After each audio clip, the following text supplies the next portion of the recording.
Review number one, and bad quality, deal with it. But this is the series that I plan to do as my first one. This is Rune Factory. As you can see, this one doesn't have a fantasy Harvest Moon on it like the other ones would, and I'm not sure why, but it's probably just because they have their own branch now. But I plan to do the whole series starting with 1. I'm going to skip over 2 just because I haven't played it. I'll do parts of 3. I'll do Tides of Destiny. I'll skip over Frontier, and I'll also do 4. Anyway, getting on with it. Rune Factory 1 was labeled Rune Factory Fantasy Harvest Moon. Just that.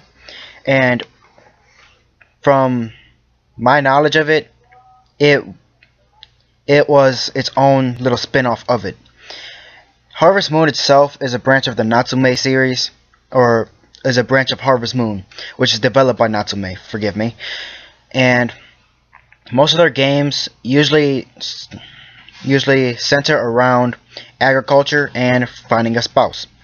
Now, Rune Factory improved upon this, but it also kept its basicness, and I'll tell you what I mean. Because Rune Factory, you still have the base of agriculture and finding a spouse. It's been expanded upon a lot by having more seeds, special types of seeds like sword seeds, shield seeds that actually help develop weapons for your character. There are also dungeon seeds, which didn't make their appearance till the 3rd one, I believe. And yeah, also the biggest difference between this and the Harvest Moon games is that it has a plot, and it also involves fighting. Monsters, dungeons, caves, whatever. And it's usually very good. Now, in the first 3 Rune Factories, there were native dragons that you fight at the end. I believe the order was Terrible, Aquaticus, Firesome, and Ventuswill is the 4th one. Now, in the first one, everything was kind of new to me, just because it was the first one that came out, and it takes time to get used to the storyline. Or actually, it takes time to get used to having a storyline out of a Rune Factory game. Now, after I got used to it, it was a very good game, and I like how they kept the crafting aspect of everything. In the whole series, because in every game that I've played, they've had the crafting, which is really helpful if you want to make your own gear. And they also didn't exclude the farming, which actually became your main source of income for the game, so you could go buy weapons, buy material, buy items, etc. And Rune Factory 1, it had a very diverse character selection, or not really selection. They were just more NPC, but it was a very good game, and I think it was just Natsume testing waters to see how far they could go, and it took off since they're now at part 4 in a 6-game franchise. Now, Rune Factory 1 was not too linear, but it did leave you at a lot of cliffhangers, especially at the end. Spoiler alert. If you came into this video not knowing there was going to be spoilers, I'm sorry, but you really should have expected that. Now, it kind of leaves you off at the ending and it foreshadows that you are like the king or the prince's brother, but they never really expand on that, because after you kill Terrible, that's the end of the story. And after that, you just go about and go marry whoever you want to marry, or court them, or just completely forget it, go out and build more farms, go farm the caves, whatever. And it was a good game. It's just the wireless connections kind of left you desiring a lot, because the only thing you could really do with wireless connection was just trade items. And that was really pointless to me, because it was good for one character, and only that one character, because you needed that one character, or you needed a certain level item for that one character. But other than that, it was pointless because nothing else ever really grew, and you could always level up your own crops afterwards. So the wireless was kind of pointless to me, and I didn't like how they left cliffhangers. But all in all, the original Rune Factory, very good game. Now, three I didn't really play much of, but I did like it, or I like what I played of it and what I've seen. And the basic concept is almost the same, except the fact that now you're this kind of like were beast, and you're human, but you're also like this little golden sheep thing. And as you progress through the story, there's a girl named Raven.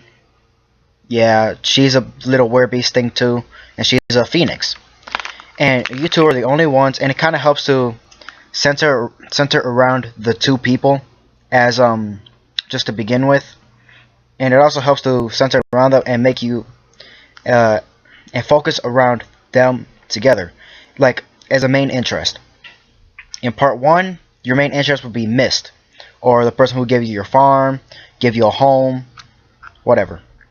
Or not whatever, because that is what happened, but you catch my drift. Now, Tides of Destiny was kind of out there because it was extremely linear, but I did like it that they stepped away from a single short sword and went into dual blades, and they also included ultimate attacks at the end of your combos. However, there was a lot that I really desired from it, and one of the main things was that it didn't seem canon to me with all the other ones, because there was some mention of the native dragons, which is the key point of the series. However, that was it. It was just mentioned, and the rest of it was fighting against some purplish golem that was supposed to be sealed by the dragons, but they never covered that. They did, but they never really explained it too much. It was just, oh, golem wants to destroy the world, and that was it. So, Tides of Destiny left a lot to be desired, but I did like it, mainly because of the different festivals that they had. But also, I liked how all of your villagers were there from the start, excluding maybe one person. Because with the normal Rune Factory, you usually have your basic set of characters, then you have maybe 2 or 3 other ones come in later on in the story, depending on how the story develops. And I just liked how Tides of Destiny had almost everybody there to begin with, but I also didn't like how you couldn't really start your courtship or dating until you actually beat the game, because at that point you had the chance of either becoming a male or a female, since they were both trapped inside the same body. Long story. If you want to know why, just go look it up. But until you beat the game, you can't really start dating anybody, because, well, yeah, you can't be a guy and a girl in the same body and just date like a guy or date a girl and not have the other person freak out. But Tides of Destiny left a lot to be desired, but it was still a good game. I'll give it that much. Now, Rune Factory 4 I did like, but I was also disappointed that they didn't bother to use full 3D, or they didn't bother to use the full capacity of the 3DS, and they took out wireless communication completely. And as much as I liked the game, because it was like the original Rune Factory, except this time they include a bit more weapons, newer seeds, newer dungeons, and you actually befriend your dragon in this one before. This doesn't sound good, but you befriend your dragon before killing her. Yeah, but she does come back at the end, so I guess it's not really killing her. But Rune Factory 4 did leave a lot out, especially how your whole storyline was quest based. So if you had missed a quest, you would actually have to go back and get it, or if you had accepted too many quests for that day, you would actually have to wait until the next day. And if that next day was a festival, you'd have to wait until the day after that. And if the one after that had an event happening, you'd have to wait after that. And so on and so forth, and it just gets annoying. And also, there are town events that happen, and if these are happening and one of your quests require you to talk to the people that are involved in the town event, you would have to wait until that event has finished, or else their dialogue will be just the event dialogue, and that kind of becomes a problem. However, it was a good game all in all, mainly because of the scenery and how it really looked, but it did leave a lot to be desired. I really liked this game though. I liked where they went with it, but it's just the biggest thing that I have against it was the dialogue. They didn't bother to change any of the dialogue between female or male protagonists, and that made certain situations get extremely awkward. Not that I have anything against that. It's just, when you're playing as a guy, normally you don't want other guys hitting on you.